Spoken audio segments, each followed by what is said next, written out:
Hi strangers, my name is Cable, and welcome to part 10 of the Willowmist Emporium of Antiques and Curiosities. This is still day 6, this is the same recording session as I started yesterday, and we'll be continuing on through this. I need to get my money up, that's the main thing at the moment, and we just finished our sales for day 6, so hopefully I'll be able to do a bit better tomorrow. Sadly, I've been trying to keep prices too high up on the stuff I've got out, so tragically I haven't managed to make the amount I need for the bills yet.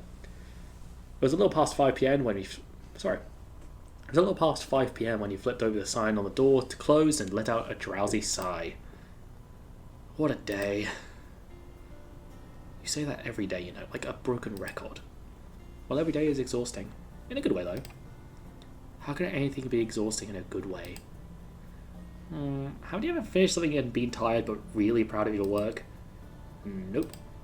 I usually finish shit then wish I'd never started in the first place. You're kind of a pessimist.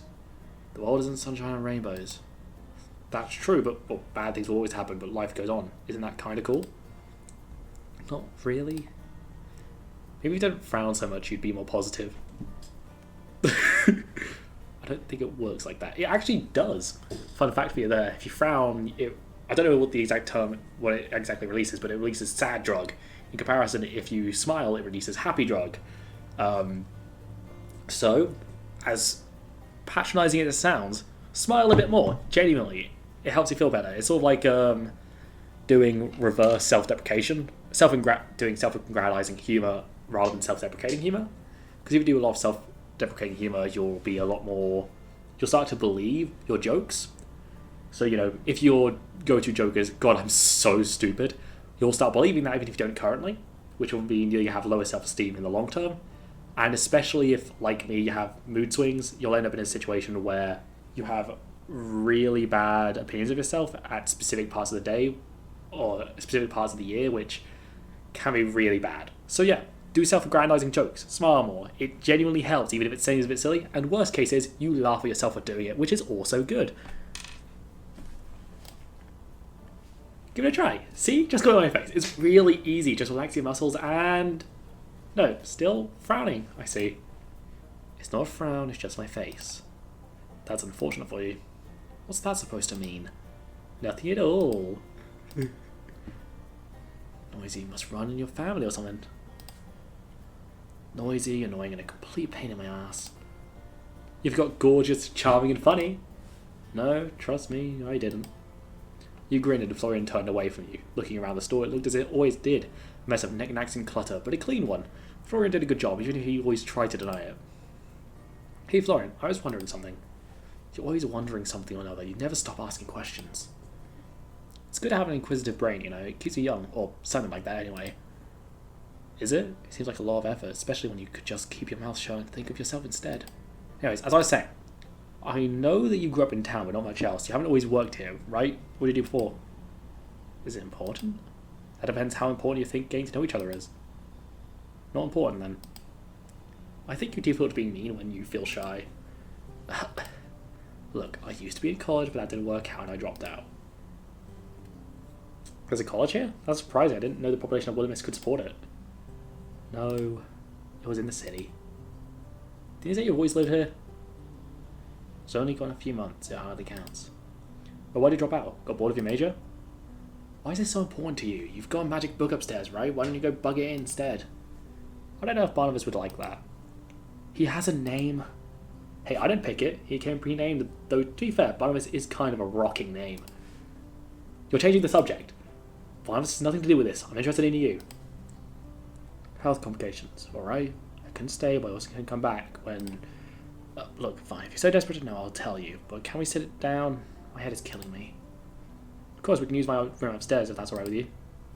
Florian looked to the side, a dusting of red appearing on his cheeks. Now, who's trying to get who into bed? I never mentioned anything about my bed. You're the one thinking about that. I never... No, did I? You literally just brought it up. Look, you're cute, but I think that's jumping ahead a little, don't you? I'm not... You don't... Ugh. With that, Florian turned around and stomped upstairs, huffing the entire way up. He still went upstairs, so... Welcome to my humble abode, Sir Florian. God, shut up, you sound like Lucille. Is that a bad thing? I know you two are pretty different, but I hope that's not a problem. One Lucille is enough, that's all. It's not like I hate her, she's just... a lot. Alright, I'll keep the chivalry to a minimum, my fair liege. You flopped down on your couch, sinking into the cushions. Florian followed, though much more cautiously, perching himself on the opposite end. He looked around the room, his gaze lingering on a photo frame. It had been there when you'd arrived. A picture of a much younger Aunt Sylvie holding a baby. It must have been you. It isn't. It isn't. This place is weirdly empty. You think? It's packed with all kinds of stuff in here. Sometimes I wonder where my aunt got it all. No, I mean, Sylvia has a big personality. She kind of filled any space she was in. I'm trying my best over here. I guess it's alright with you here too.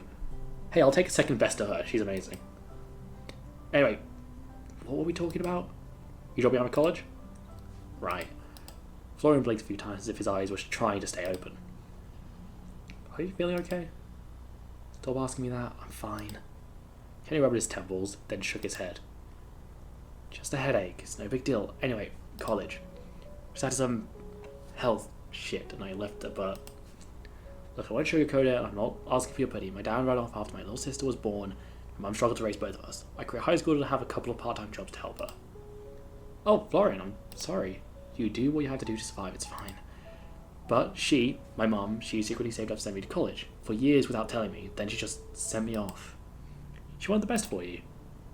Yeah, but why should that best not include them? But fine, whatever. I went, and I couldn't face them when I dropped out.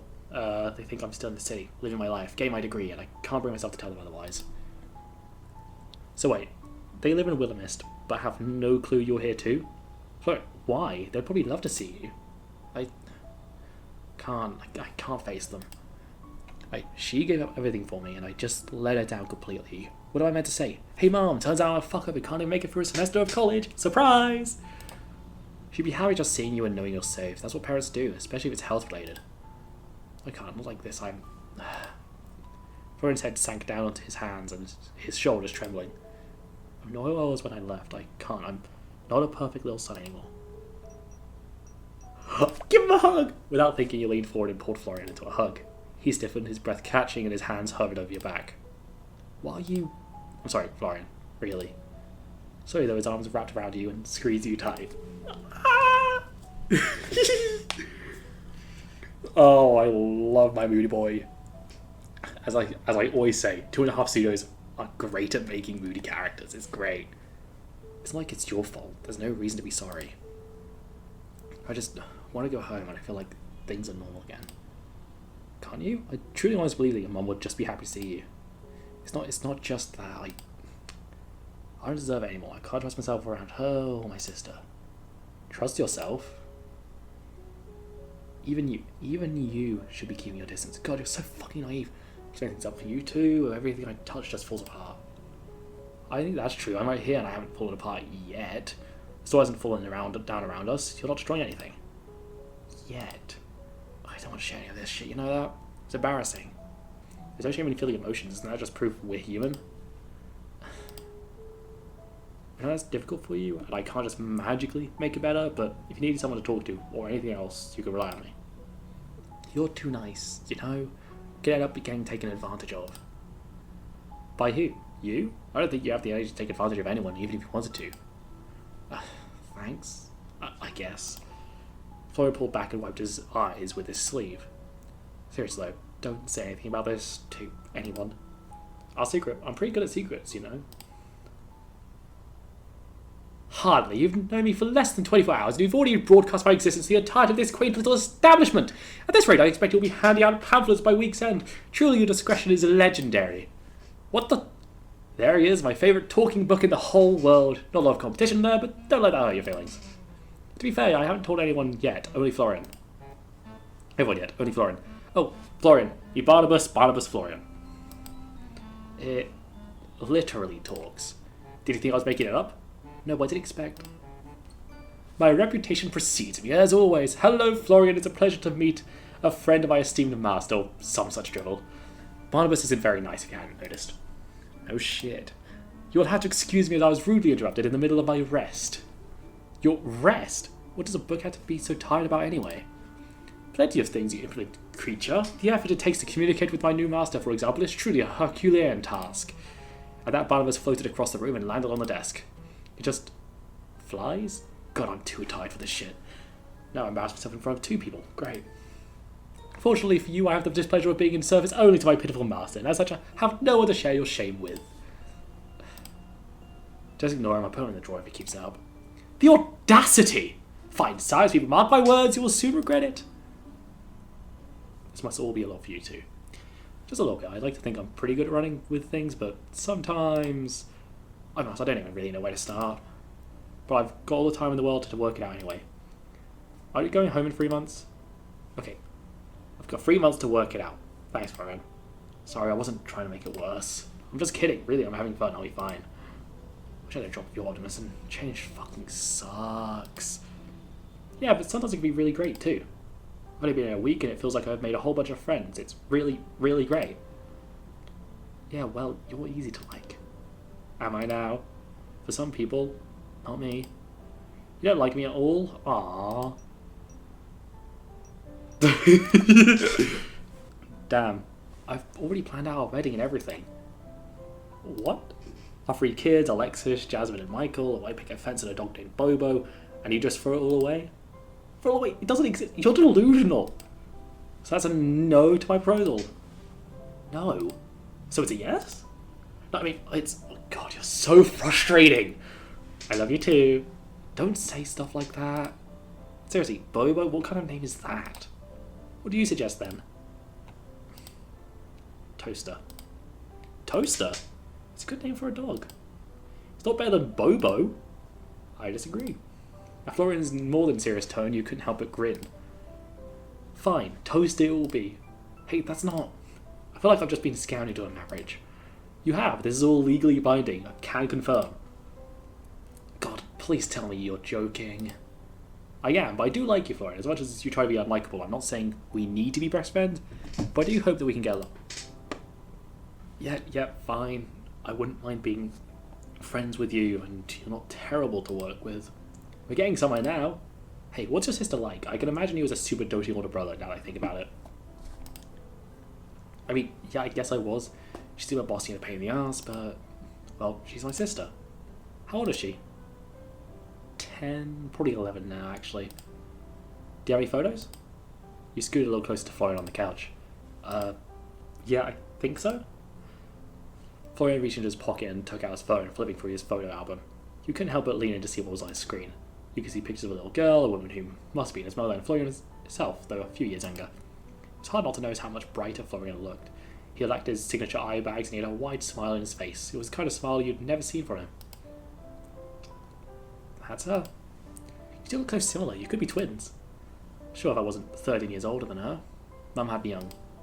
She's adorable, Florian. Your mum looks really nice too. In response, you pulled out your own phone, scrolling through until you found a picture of you standing next to your mum back when you moved into your first apartment, which was also the apartment you just moved out of. This is my mum a few years ago. Wow, your genes strong. Wow. Your genes were strong, huh? Yep, my aunt and her look pretty similar, don't you think? This was back when I moved out of home. I lived in this little apartment right in the middle of the city. Sounds noisy. Yeah, I didn't sleep a lot. Let out a soft laugh before locking your phone and placing it back down on the table. That part was so weird. Did you know the elevator fell like a dozen times? There was an earthquake localized to just the building and a crane rammed in the first floor all in a single year. A date with death happened in that apartment. It's a connected universe, I knew it! That probably means that bird that we saw was probably a glamour. Don't know who'd be a glamour too, unless it was to Quinn. Seriously? Yeah, but not a single person got hurt. I swear to God, someone in that building upset a Grim Reaper or something. For the first time since you met him, Florian smiled, and his hand coming up to his mouth as he tried to muffle a laugh. Maybe you're cursed or something. With everything else going on, that wouldn't surprise me in the least. You've got a nice smile, you know? Oh my God, that happens! Oh, please tell me there's going to be an update to A Date with Death to feature Sprout. Oh, I'd love that. That'd be great. Even if it's just like a passing mention. Oh, I wasn't expecting that reference, but I'm so glad it was there. Florian blinked as his cheeks slowly turned red. What? I said you have a pretty nice smile. That's all. I didn't really mean anything by it. It's just nice to see.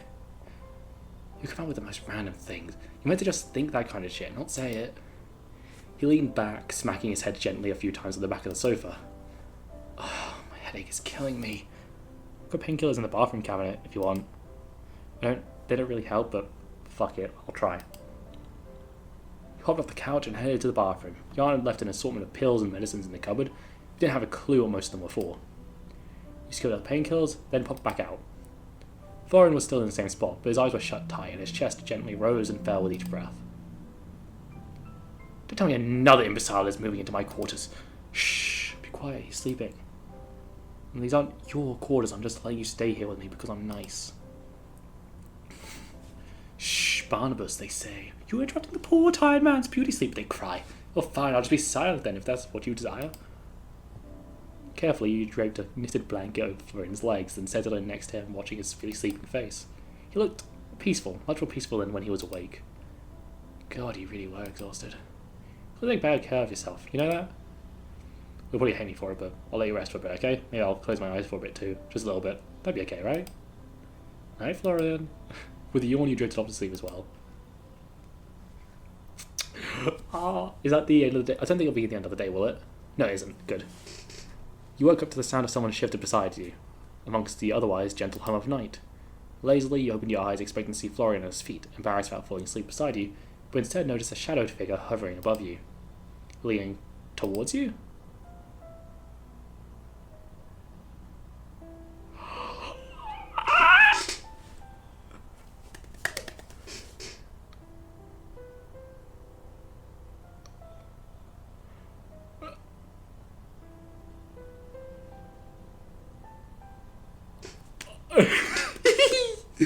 Oh, that is delightful. Oh, God. Yeah, no, fair enough. You've got to have a CG a day to fill in the quota, I guess. God, I'm really annoyed because I need to fill up my tea again, so I'm going to take this as an opportunity to save, fill up my tea, and I'll be right back after these short messages. Good, if I had a sponsor, that'd be the perfect time to add it. But alas, I'm Apollo. I had forgotten I'd put that as the CG, because I'm back now with water and tea. You blinked, trying to wake up your sluggish mind, and finally realised it was Florian, who was close to you, and his eyes were half-lidded, his expression distant and unfocused. One hand was down beside you, and the other braced against the couch to the side of your head. A sudden chill ran through your body, despite the warmth still lingering in the air.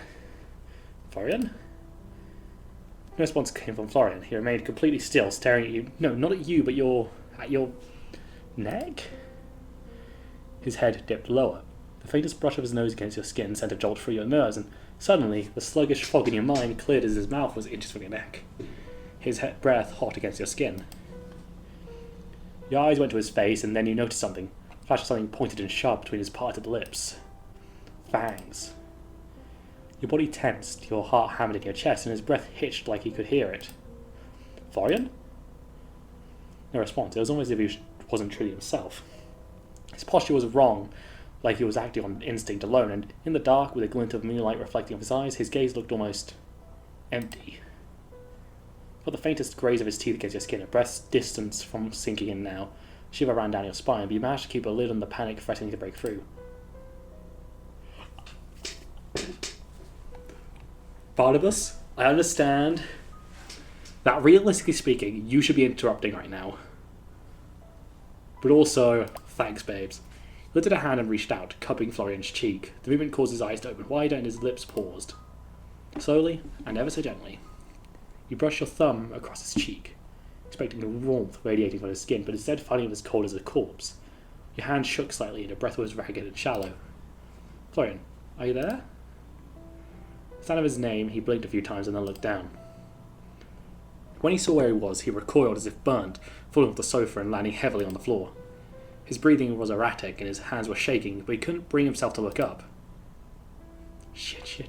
I didn't mean to. Florian, it's okay, calm down. Push yourself off the couch and crouch next to Florian. Don't come near me!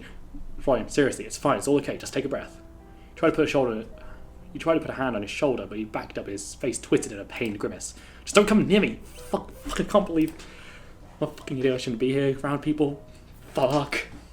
You didn't hurt me. But I wanted to so badly. But you didn't. You inched forward until you're next to Florian again. He turned his face away from you, but didn't protest. His breath was coming fast and ragged like he couldn't quite catch it. Don't say I'm not a vampire. Could see Florian's body trembling even in the dark. I have to go. Is that what all this sickness has been about? You're hungry? I can't do this, not again. I can't do this to anyone. As quickly as he could manage, Florian pushed himself up and ran for the door. Florian! He was faster than he should have been, especially given how weak and shaky he had looked. In moments you heard the door downstairs slam shut. You jumped to your feet and rushed downstairs, knowing full well that Florian was long gone, but wanted to try anyway. Damn it.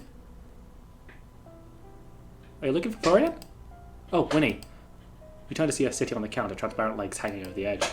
Yeah, I was hoping he'd still be here, I guess. He ran off really quickly. He looked upset about something. It's complicated, but I think I might have hurt his feelings. You don't happen to know where he lives at his number, do you? No, Florian doesn't really share that kind of stuff. Right. I'll talk to him tomorrow then. Moonlit fact, they were moonlit. I'll give you that.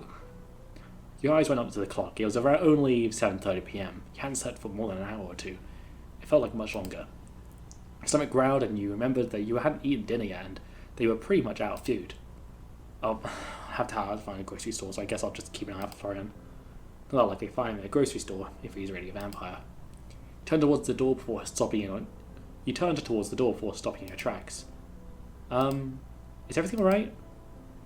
Winnie's legs stopped kicking back and forth and she stared towards the ground, biting her lip. She fiddled her sleeves and kept her eyes away from yours. You asked me about going out for dinner with you, right? Yeah, that's right. I'd love you to come. And I forgot to ask Florian. Well, I want to go.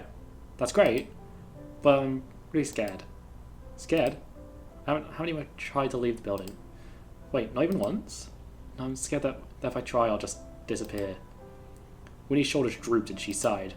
It's dumb, I know it is, but I've been here for so long as I remember, and I don't know if I still exist outside the building. What if the only reason I've lasted this long is because I've stayed here? What if I really am dead? If I leave, I'll pass on. Winnie's eyes went down to her feet, and she swung them back and forth slowly. Hey, it's alright, Winnie, seriously, it's okay. It sounds scary. If you would rather stay here, we can do something else, just the two of us. But I want to go. I want to spend time with everyone and laugh and have fun. I don't care if I can't eat or anything, but I don't want to be alone anymore. I'm too scared. I'm always too scared. You approached the counter and reached out, placing a hand over hers. It didn't feel like anything. You couldn't truly touch her, but the thought was there. If you want to do it, then do it. Be brave. I'll be right there beside you. You won't have to do it alone. Winnie hesitated for a moment, then pulled her hand back and floated down from the counter. Okay, you're right. I want to go. Thanks, Cable. You're the best. Did you want to try coming out with me now?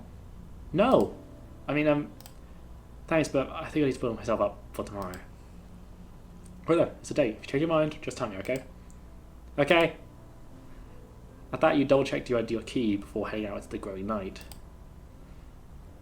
Get the totally not blood. Come on. It's clearly an emergency in that context. Whatever. It's fine. I'm going insane. Okay, let's check my... Oh, as in, inventory of the store, not individual inventory. That makes sense. The air was crisp and cold as you stepped out of the front door, and the wind rustled the trees that lined the street. There didn't seem to be anyone else wandering about, but then, you suppose most people would be sitting down for dinner or tucking into bed for an early night's rest by now. Bundling your clothes close to your body, you started on your way to the main square. The town square was a little more lively than the store, but not by much. It seemed as if a good portion of the shops were closed or closing for the night, and only a few people wandered the streets. It was a far cry from the bustling crowds and bright lights of the city. The streets were clean and quiet, and the houses were well maintained, without any signs of graffiti or broken windows. You could get used to this kind of life. You eyed the various stores around the area: bookshop, coffee shop, a hardware store, a pharmacy. Then you saw it, nestled at the corner of the street, a small grocery store, the same one Lucille had pointed out to you when you'd gone out for dinner together just the other night.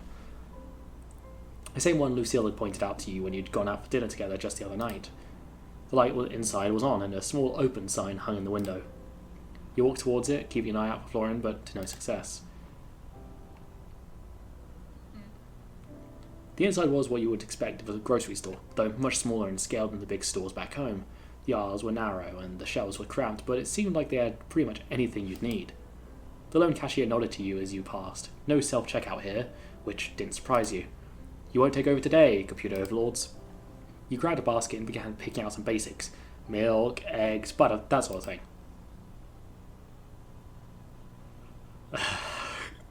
My mind's still on Florian. Twice in one day. I think that's what they call fate. You turned, hearing a now familiar voice behind you, to see Eden leaning against his shopping cart, red hair tousled. Unless, of course, he just couldn't stay away and decided to search me out, in which case I'm even happier. Eden grinned and it was a little infectious. Actually, the allure of a full stomach pulled me here. Fate it is, then. So what are you making for dinner? I'm tossing up between a sandwich or a cup of noodles. Oh, you shouldn't break out the foot behind your hand just for me.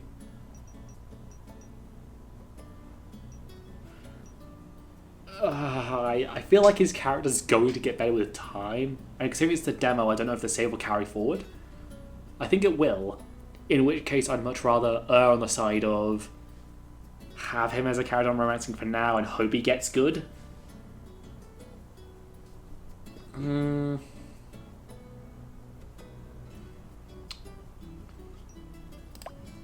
who said you were invited? Awfully presumptuous of you, don't you think? If I'm good at anything, it's making myself welcome.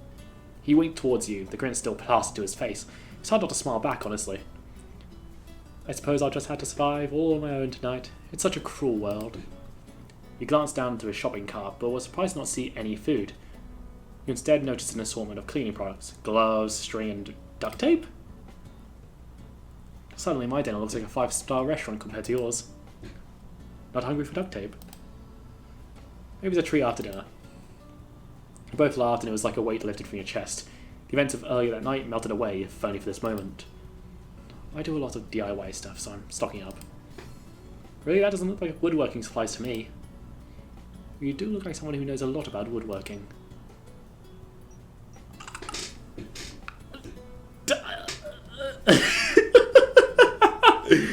Oh!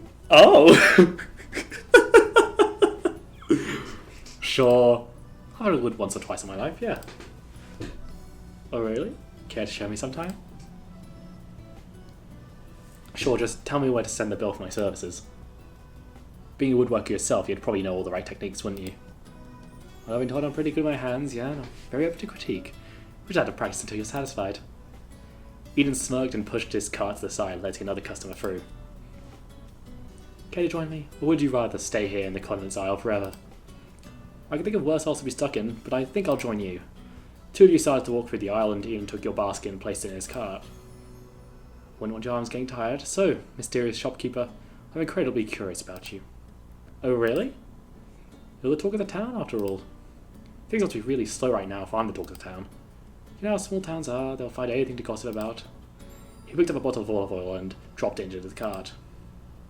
And yet, despite being the most interesting thing that's happened here in months, no one knows much about you. Most people assume that Sylvie didn't have any relatives. He glanced over at you. As far as I'm aware, she's never left Willowmist, either. What could pull her away so suddenly and drop you in her place? If you say please, I might be honest with you. Pretty please. I have no clue. Really, I'm not trying to be evasive, but honestly, I don't know. I have no clue why she decided to leave. She wrote me a letter and asked me to come, and here I am. She's already left when I arrived. So a mystery then. Even more interesting. But that doesn't say much about you. Want to tell me a bit about yourself? Depends what you want to know. If it's the number on my credit card, probably not. Where you grew up, for example. What were your parents like? What's your favourite colour? Eden grinned and shrugged his shoulders. Take your pick. Whatever you're willing to share. Why would... I get bad vibes from Eden, but I don't know what flavour those vibes are yet. Whether that's just like... I don't know whether him carrying stuff that's clearly meant for a serial killer is a red herring. Which matches red hair, to be fair. Or what? Because I'm confident there's something up with him. The yaoi hands tipped me off. But I don't know what it is yet, and I'm scared. Because, to be fair, now that it's canon that death exists in this universe, or the A Date with Death universe exists here, it's entirely possible that he's just deaf without his glamour, which would also explain why we haven't seen him until now.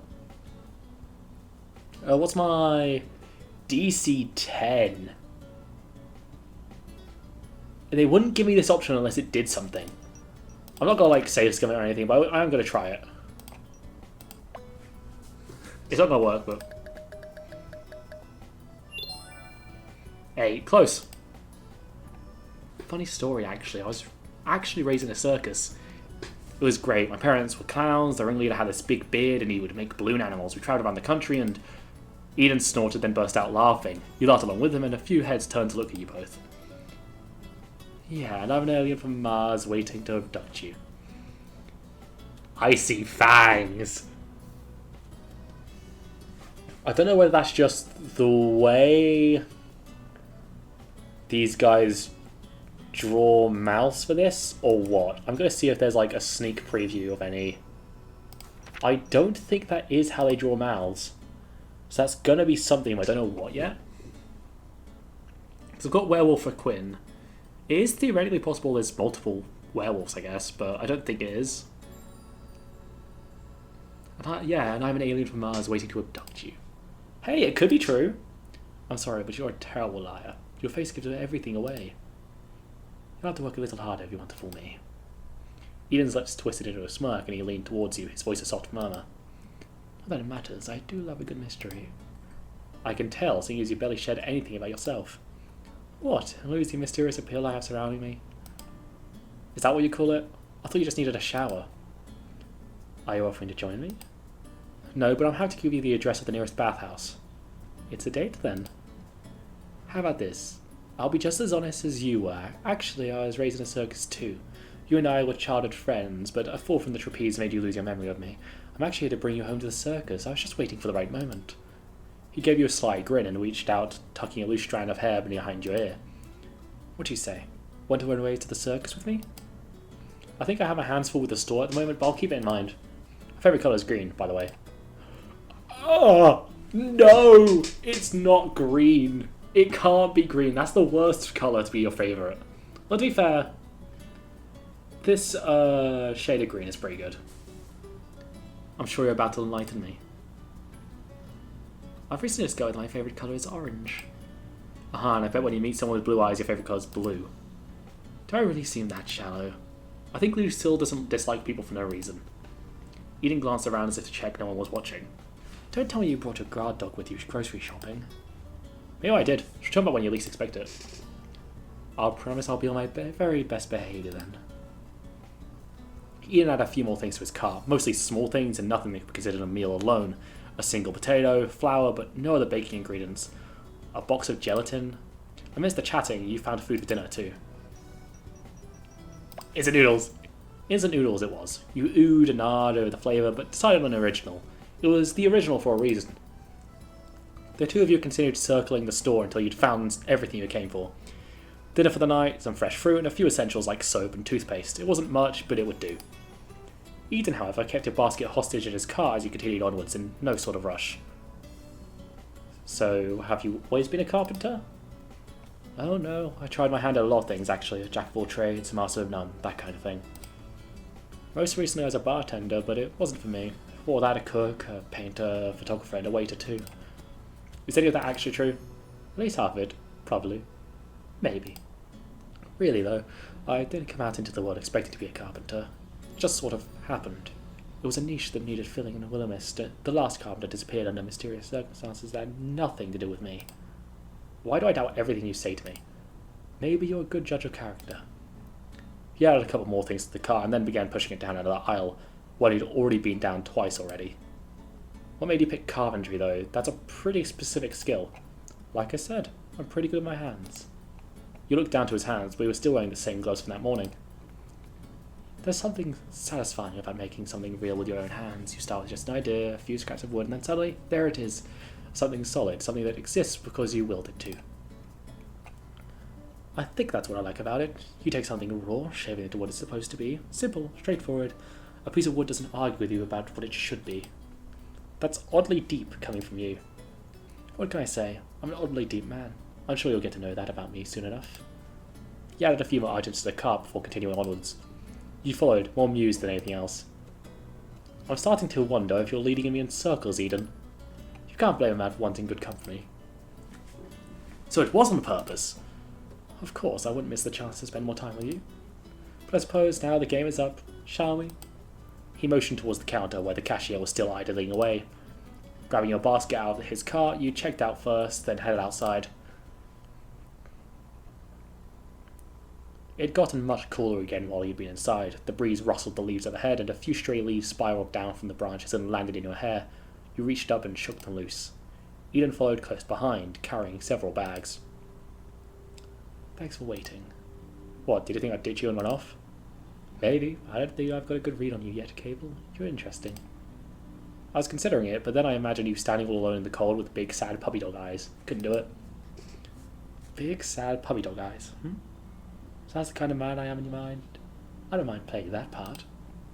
I was going to say a lost child at the supermarket, but I thought you might take offence. He flashed you a playful grin before glancing across the road. The street lamps cast a soft glow over the little park nearby, the swings swayed gently in the breeze, creaking faintly under their own weight. Now, since you were kind enough not to abandon me, allow me to return the favour. Oh, what favour is that? You're not going to grab my shopping and keep me hostage again, are you? He nodded toward the empty swings, then tilted his head at you expectantly. I happen to know the swings over there have the best view of the stars in town. Trust me. His grin. My apologies. My voice is being really weird today because I'm not drinking enough. Take care of your throat, kids. It's good for you. His grin widened. Or not, if you don't want to. They're in a park watching the stars. How romantic. Didn't realise that was your style, Eden. Oh, and what did you think my style was? From my first impression of you, I thought you'd be more likely to invite me back to your place for the night. Would you have said yes? No, probably not. Not the second time we met, anyway. And the third time? We'll see. Eden laughed. I'll have to try and impress you next time, then. Eden, somehow with an armful of bags of groceries, linked his free arm with yours and led the way over to the swings. They were, as he said, not too far away and completely deserted. A few small lamps cast the area in a pale yellow glow, and a couple of benches were positioned beneath the trees, their surface covered in leaves. You could see the moon above the treetops. There was something cosy about the place. Pardon me. Secluded and peaceful, but not lonely, just a small hidden space in the middle of the town, a perfect spot for a midnight rendezvous. Or just a place to chat, which was what you were actually doing. Eden sat his groceries down on a bench, then walked over to the swings, taking one of the two. You took the other, and he gently swung back and forth. This is going to be a CG, isn't it?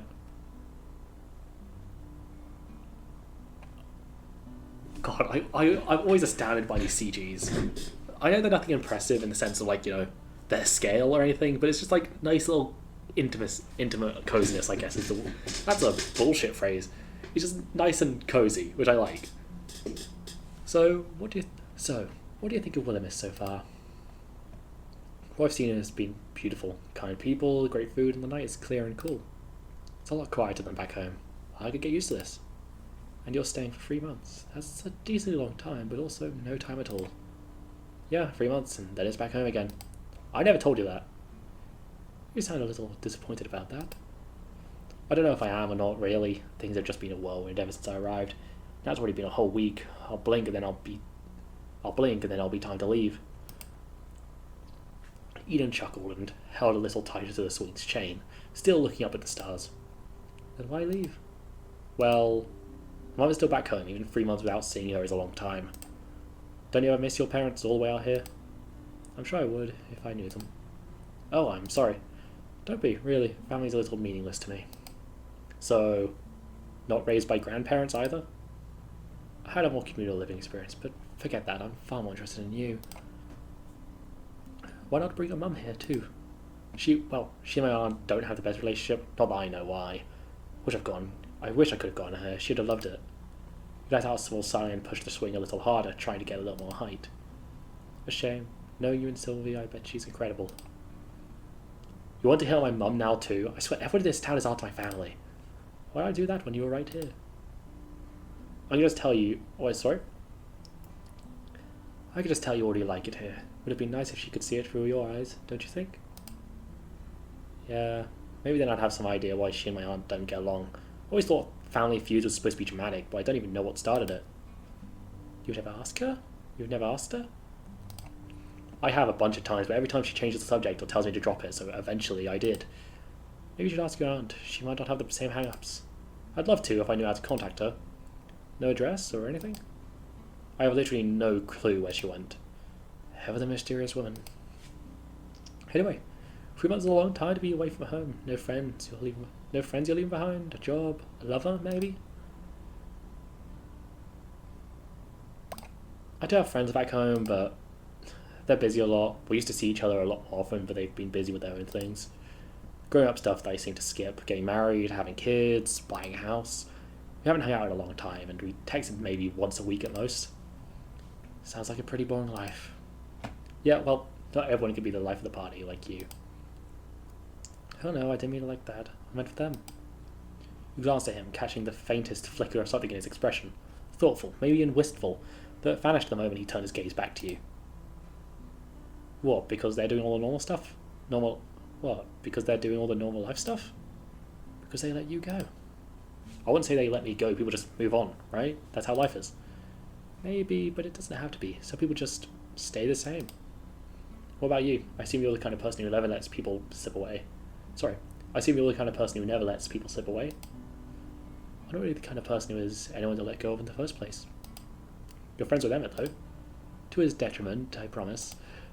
Well, you seem like the kind of person who has more friends than you can count. Ah, so you think you figured me out? Honestly, not even close. Ian smiled and reached his hand out. Before you could react, he'd plucked a single leaf from your hair and held it up. He twirled the leaf between his fingers, watching it for a moment before tucking it behind your ear with a soft, deliberate touch. There. Perfect. You think so? I'm not sure a leaf is the best accessory. You make it work just fine. He leaned back slightly, resting his arm against the swing's chain as he regarded you, a slow, knowing smile on his lips. Strange, isn't it? Some people spend their whole lives searching for a place to belong, and others, they just fit somewhere, like they've been here all along. Are you talking about me or you? You. You're like a missing piece finally clicking into place. The quiet between you stretched on for a moment. Before Eden laughed and pushed himself off the string. But enough about that. You should get some sleep before I convince you to stay out all night. You say that like it's a bad thing. I just hate to be responsible for you sleepwalking through your store tomorrow, and I wouldn't want you to miss our date. It's not a date if everyone's going. I'll just have to work extra hard to make sure you only look at me. He scooped up his grocery bags with an easy motion, shifting them over his shoulder. Shooting you a playful glance, he took a few slow steps backward, his silhouette cutting sharp against the lamplight. Don't miss me too much, all right? I think I'll survive, Eden. Good night. Night, Gable. Eden grinned, turning on his heel and sauntering off into the night, leaving only the faint echo of his footsteps on the quiet street. You exhaled, leaning back on the swing, watching the sky stretch vast and endless above you. The town was still, the only movement the occasional rustling of the trees in the night breeze. Some people spend their whole life searching for a place to belong. With a shake of your head, you pushed yourself up from the swing, then collected your groceries from the bench. Cracks in the finish. You began to trace back the path home that was quickly becoming as familiar to you as the back of your hand. It wasn't long before you were back in the town square, though it was now completely deserted. The streets were empty, save for a cat darting into an alley, and the only sound was the creak of a distant wind chime as it swayed softly. It's kind of a nice feeling, walking at night. I never realised that. It is a great feeling, especially going to a rural area. Absolutely terrible in the city, though, because it's a bit scary. You glanced upward towards the sky. The moon shone bright and clear, illuminating the night and the surrounding houses. There wasn't a cloud in sight. A beautiful night, all for yourself. Or almost all for yourself. A flash of something caught your eye, the form of a tall, lanky figure sitting on a rooftop overlooking the square. He watched for a moment, little more than a shadow before disappearing out of sight. You quickened your steps back to the store. God damn it, Florian. It was either Florian or Emmett. You'd hoped to see Florian when you arrived back at the store, but he was still nowhere in sight. I wish I had his number or something. Approaching the counter, you searched for any kind of employee information your aunt might have left, but found nothing. No trace of where Florian nor Lucille lived, or a way to contact them. However, sitting on top of the counter, you found a sealed letter with Cable written on it. Setting down your groceries with the moment, you settled down on a stool, then quickly opened the wax seal to see your aunt's graceful handwriting. To my dearest Sprout. I hope this letter finds you well and that Willowmist is starting to feel a lot less like a place you've arrived at and a little more like a place you could belong. I've no doubt you've been charming the town left and right, whether you've meant to or not. By now you might be noticing that things here aren't always as they seem. Strange little happenings, peculiar folk with peculiar habits. You're sharp, my dear. You always have been. I won't insult you by pretending you haven't begun to put some pieces together. I wish I could have been the one to tell you everything myself, but, well, your mother never would have approved. She wanted you far away from all of this, and though she had her reasons, I always thought you should be able to decide for yourselves. The store, our store, isn't just about antiques, it's about people. It's about community, it's about giving a little help to those who need it. Just enough to let them find their own way forward. Some of them have come a long way to get here. Some of them have nowhere else to go. They all need something. If you listen closely, you'll know exactly how to help them. I hope by now you've stumbled across that grumpy old book, or rather, I hope he's found you. He's a stubborn thing. Don't take it personally if he's being less than welcome in. He was built to be particular about his company after all, but if you listen, really listen, he has more wisdom tucked away in those pages than most people do in a lifetime. I know I left you on I know I left a lot on your shoulders, and I know it isn't fair, but I also know you can do this. My little sprout, if anyone can, it's you. I have full belief in you. Take care of the store, take care of its people, take care of yourself. And please tell me you haven't tried to sell the bird vase. I told you it was cursed. With all my love, Aunt Sylvie. P.S. Tell Quinn I'm doing well and that I think of him often. He always did know how to make me laugh. I do hope the two of you have become acquainted. With a smile, you refolded the letter and tucked it away. All right, Aunt Sylvie, I'll do my best. You're still not telling me where you went, huh? Retrieving your groceries, you headed back upstairs to unpack. Your room was much like you left it. The window was still open, your bed was still unmade, and a cushion from the couch was still discarded on the floor from your wake-up call with Florian. A small amount of guilt settled into your stomach as you put away your groceries and made a late dinner. It wasn't much, but it was food. If it isn't my illustrious master, returned from whatever nocturnal nonsense has stolen her attention this time. Barnabas fluttered into view with a dramatic puff of air as though he'd been holding his breath in indignation. I do hope your day's endeavours have been worth abandoning your faithful servant for hours on end. I imagine whatever inane nonsense kept you away, this was terribly important. Perhaps a riveting chat with one of your incredibly mundane customers. What are you saying? You actually wanted my company? I thought you wanted to be alone. Of course, Master. I let to be ignored, neglected, and left stewing in stagnation while you frolic along with fanged employees and amateur spell work. It brings me immeasurable joy to gather dust alone in your tiny, cramped abode. Something tells me you're being sarcastic right now. You don't say! What a master of deduction! How will I ever escape the clutches of your incredible intellect? I did ask if you wanted to come with me, you know. Which I did not! So, what is it you want exactly then? Not to be alone, but also not to spend any time with me. Precisely! Your wisdom knows no bounds, Master. Let me be candid for a moment. I much prefer your company over the lurking menace you insist on calling an employee. Honestly, a vampire, Master. Did you already know? I can hardly call myself a grimoire if I did not know the scent of a vampire. I didn't think being a book had anything to do with people's... I didn't think being a book had anything to do with smelling people, but alright. Ah, right, I forgot that your brain lags behind sometimes. Master, let me spell it out to you quite simply. Magic is in the air, the threads of reality and the auras people leave behind. And vampires, they reek of old blood and death and regret. They are more than simple to pick out. But by all means, continue trusting him. I'm sure nothing could possibly go wrong when employing an emotionally fraught bloodsucker with impulse control issues and a sad backstory. He's not really employed by me, he's employed by my aunt. And either way, Aunt Sylvie trusts him, and this store is a place for people who have nowhere else to belong. I wouldn't ever just throw him out. Barnabas let out a long, drawn-out sigh, as though his entire world had grown tiresome. Very well, then. Continue ignoring my sage advice and do as you please. After all, it is your funeral, not mine. He turned his attention toward your half-eaten dinner and snorted derisively. A meal fit for a king, I see. A truly inspired use of your time and resources, Master. You know, you're pretty judgy for a stack of paper. That's probably why you don't have any friends. Continued eating, waiting for Barnabas's... You continued eating, waiting for Barnabas's almost guaranteed response. A stack of the gall of you! The gall! I do not need nor desire friends. I live to serve, not follow around and have fun, like some. Oh yeah? Then why do you get so huffy every time I leave you alone? Barnabas fluttered indignantly, his pages puffing outward in an offended ripple. Because, Master, leaving me unattended in this drafty little hovel is a waste of rare and precious genius. Not because I'm lonely. Heavens forbid. I simply find it offensive to be shelved when I'm once in a millennium arcane artifact. Totally not lonely. I'm above loneliness. Loneliness for sentimental beings with soft hearts. I am made of enchanted ink and intellect. I am made of enchanted ink and intellect. Besides, I had plenty of company today. Lady Seraphina of House Moonrage accused Countess Belladonna of enchanting her husband with a love hex again, and the fallout was positively catastrophic. Wine flung, curses shouted, a hat caught fire. Utterly riveting. Now, I could be going crazy, but I'm pretty sure those are characters from a television show. The Real Sorceress of Silverkeep? In fact, it doesn't surprise me that you know so little about it, but it is a fascinating documentary. Aha. A documentary. And you enjoyed watching this documentary. It was purely academic viewing, Master. A study of interpersonal dynamics among... It was purely academic viewing, Master. A study of interpersonal dynamics among magically inclined nobility. It's research. Did you spend all day watching it? I may have absorbed 8 episodes, but only because Countess Belladonna's familiar betrayed her, and I had to see how that arc resolved for scientific integrity, obviously. Right.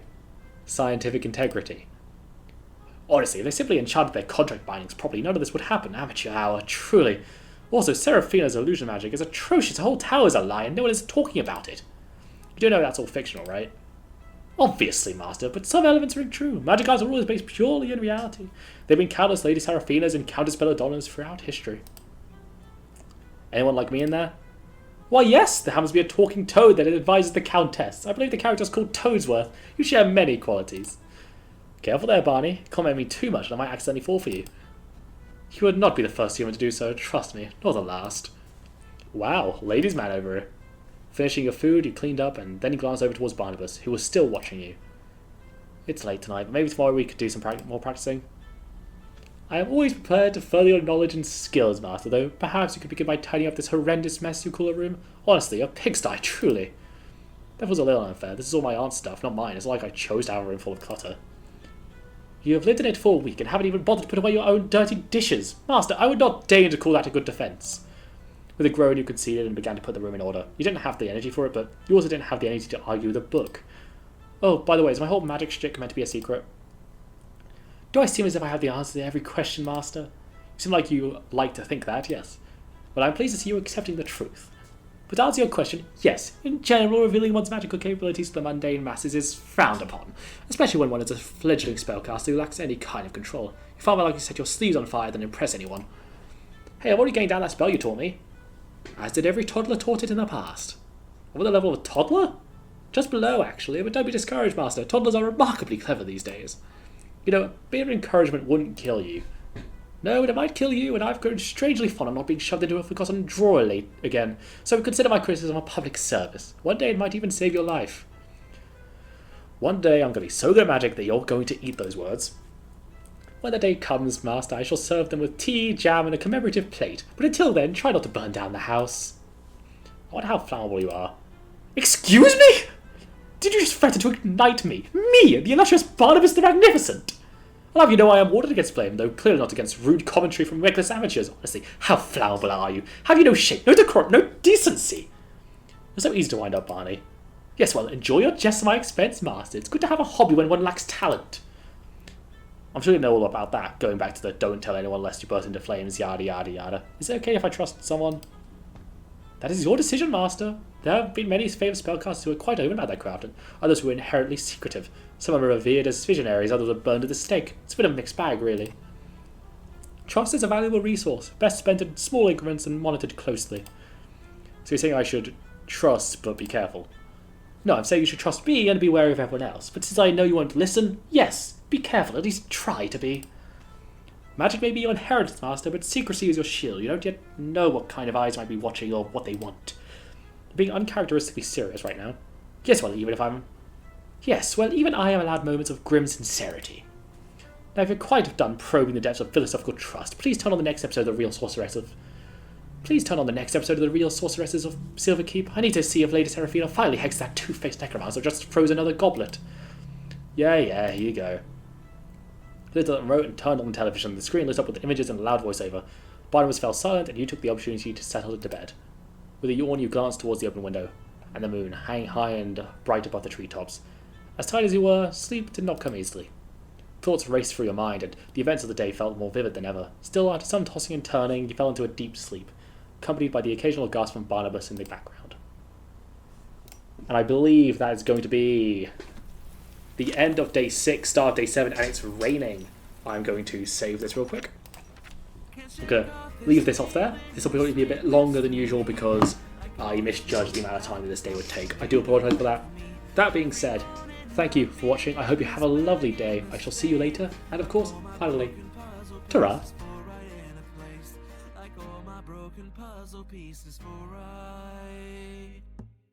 Into place.